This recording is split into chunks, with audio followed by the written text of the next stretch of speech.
দেখো আজকে করব হচ্ছে সর্ষে শাকের ভর্তা। এই দেখো সর্ষে শাক কেটে নিয়েছি, একদম কুচু কুচু করে কেটে নিয়েছি। কড়াই বসিয়ে দিয়েছি, রসুন ছাড়িয়ে নিয়েছি। তো কড়াই গরম হয়ে গেছে, কড়াইতে দিয়ে দিচ্ছি তেল।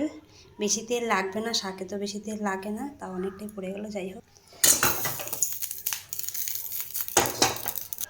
তেল গরম হয়ে গেছে, দিয়ে দিচ্ছি শুকনো লঙ্কা, দুটোই দিলাম, কারণ লঙ্কাগুলো না খুব ঝাল, তোমরা স্বাদ মতন লঙ্কা দেবে। আর এই যে দিয়ে দিচ্ছি কালো জিরে, আর এই যে দিয়ে দেবো ছুলে রাখা রসুনগুলো। দেখো ভাজা হয়ে গেছে, এবার দিয়ে দেবো শাকগুলোকে।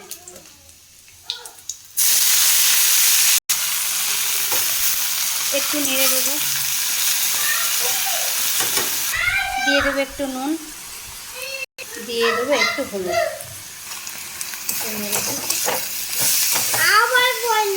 ওটা গন্ধ বেরিয়েছে, একটুখানি ভেজে নেব। বেশি ভাজতে হবে না, কারণ এটাকে ভেজে আবার ভাজবো, মানে বেটে। দেখো হয়ে গেছে, গ্যাসটা বন্ধ করে দিলাম।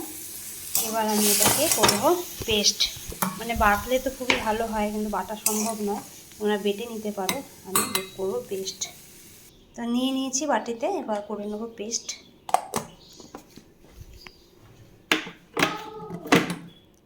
তো দেখো পেস্ট করে নিয়েছি, আবার গ্যাস ধরিয়ে দিয়েছি, আর গ্যাস একটু সামান্য তেল দিয়েছি, কারণ এখানে তেলটা অনেকটাই পড়ে গেছিলো।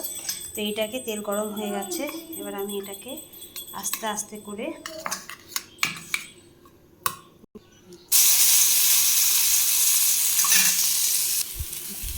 সব জন্য দিয়ে নিয়েছি। খাবো তো একা, তোমরাই করতেই পারো।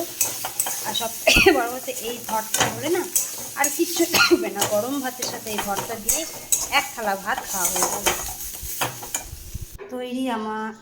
তৈরি আমার ভর্তা, সর্ষে শাকের ভর্তা। তো চলো, কেমন লাগলো ভিডিওটা অবশ্যই জানাবে, ঠিক আছে।